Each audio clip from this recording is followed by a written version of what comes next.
Nous continuons donc notre explication du Sermon sur la montagne donné par saint Augustin. Nous en sommes maintenant au chapitre 5 qui parle de la souffrance pour la justice et pour Jésus-Christ. Vous serez bienheureux lorsque les hommes vous maudiront et vous persécuteront et diront faussement toutes sortes de mal de vous à cause de moi. Réjouissez-vous et tressaillez de joie parce que votre récompense est grande dans les cieux. Donc, que quiconque cherche dans la profession du christianisme les joies de ce monde et la possession des biens temporels, sache que notre bonheur est au-dedans. Ainsi que le prophète l'a prédit de l'âme fidèle, fille de l'Église, toute la beauté de cette fille du roi est intérieure. Car au dehors, on ne nous promet que malédiction, persécution, calomnie. Cependant, tout cela aura dans le ciel une grande récompense, que goûtent déjà intérieurement ceux qui sont patients, ceux qui peuvent dire « nous nous glorifions dans les tribulations », sachant que la tribulation produit la patience, la pureté, et la pureté, l'espérance. Or, l'espérance ne confond point, parce que la charité de Dieu est répandue en nos cœurs par l'Esprit Saint qui nous a été donné. En effet, il ne suffit pas de souffrir ces tribulations pour en recueillir le fruit, mais il faut les supporter pour le nom du Christ, non seulement avec patience, mais avec joie. Car beaucoup d'hérétiques, séduisant les âmes sous l'apparence du christianisme, endurent des épreuves de cette sorte. Néanmoins, ils n'ont aucune part à la récompense, parce qu'il n'est pas dit seulement « bienheureux ceux qui souffrent persécution », mais qu'on ajoute « pour la justice ». Or, où la foi n'est pas saine, il ne peut y avoir de justice parce que la justice vit de foi. Que les schismatiques ne se flattent point non plus d'obtenir cette récompense, parce que la justice ne peut pas être là où n'est pas la charité. Car l'amour du prochain n'opère pas le mal, et s'il l'avait, il ne déchirerait point le corps du Christ qui est l'Église. On ne peut demander quelle différence il y a entre ces mots. Lorsque les hommes vous maudiront, et ceci, lorsqu'ils diront toutes sortes de mal de vous, puisque maudire n'est pas autre chose que dire du mal. Mais autre chose est de lancer une malédiction accompagnée d'injures à la face d'une personne présente, comme quand les Juifs disaient à notre Seigneur, ne disons-nous pas avec raison que vous êtes un Samaritain et qu'un démon est en vous? Et autre chose est de blesser la réputation d'un absent, ainsi que nous le lisons à l'égard du même Sauveur. Les uns disaient c'est une prophétie, mais d'autres disaient non, car il séduit le peuple.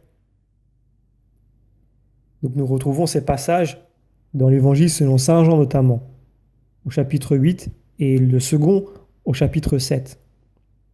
Donc, poursuivre, c'est faire violence ou tendre des embûches, comme l'ont fait celui qui a livré Jésus et ceux qui l'ont crucifié.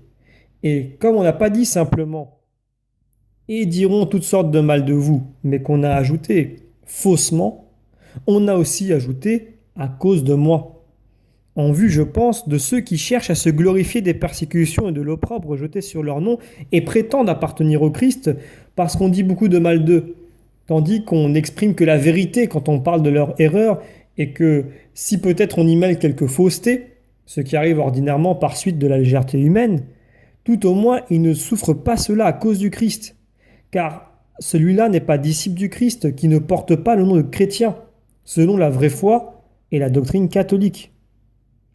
Nous continuons avec le passage suivant. Réjouissez-vous et tressaillez de joie, parce que votre récompense est grande dans les cieux. Alors je ne pense pas qu'on entende ici par cieux la partie supérieure de ce monde visible, notre récompense, qui doit être immuable et éternelle. Elle ne peut se trouver dans des choses sujettes au mouvement et au cours du temps. Mais par cieux, je crois qu'on désigne le firmament spirituel où habite la justice éternelle, et en comparaison duquel l'âme coupable est appelée terre, selon ce qui fut dit à Adam, pécheur. Tu es terre et tu iras en terre.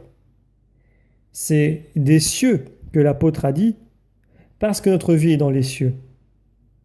Or, ceux qui jouissent des biens spirituels goûtent déjà cette récompense, mais elle ne sera complète que quand ce corps mortel aura revêtu l'immortalité.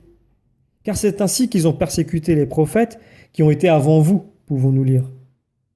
Maintenant, le Christ, dans ce passage, fait consister en général la persécution dans les malédictions et la diffamation, et c'est à propos qu'il donne un exemple.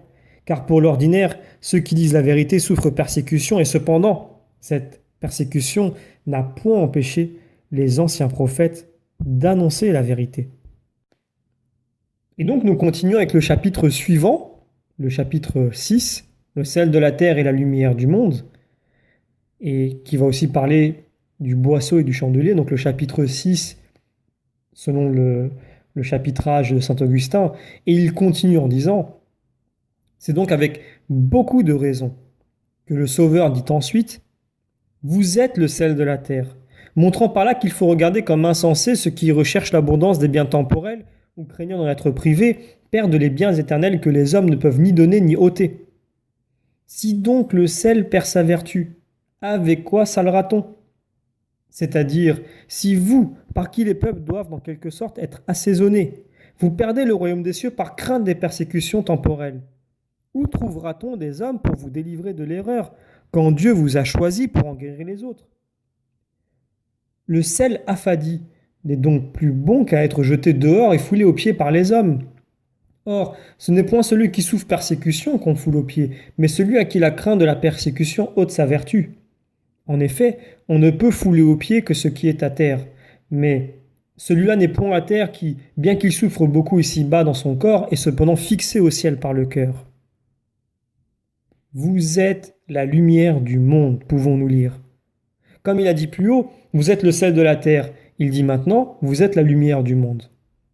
Or, par la terre dont il parle plus haut, il ne faut pas entendre celle que nous foulons des pieds du corps, mais les hommes qui l'habitent, et même les pécheurs.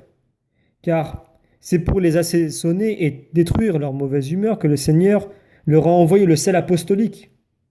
Et par monde, il ne faut pas entendre ici le ciel et la terre, mais les hommes qui sont dans le monde, qui aimant le monde et que les apôtres ont mission d'éclairer. Une ville ne peut être cachée quand elle est située sur une montagne. Donc c'est la suite. C'est-à-dire quand elle est fondée sur une grande et éclatante justice, justice désignée aussi par la montagne sur laquelle le Seigneur fait entendre sa parole. On continue. Et on n'allume point une lampe pour la mettre sous le boisseau. Alors, comment interpréter ces paroles ? Mettre sous le boisseau signifie-t-il simplement cacher une lampe, comme qui dirait « personne n'allume une lampe pour la cacher » ? Ou bien ce mot de boisseau a-t-il une autre signification ?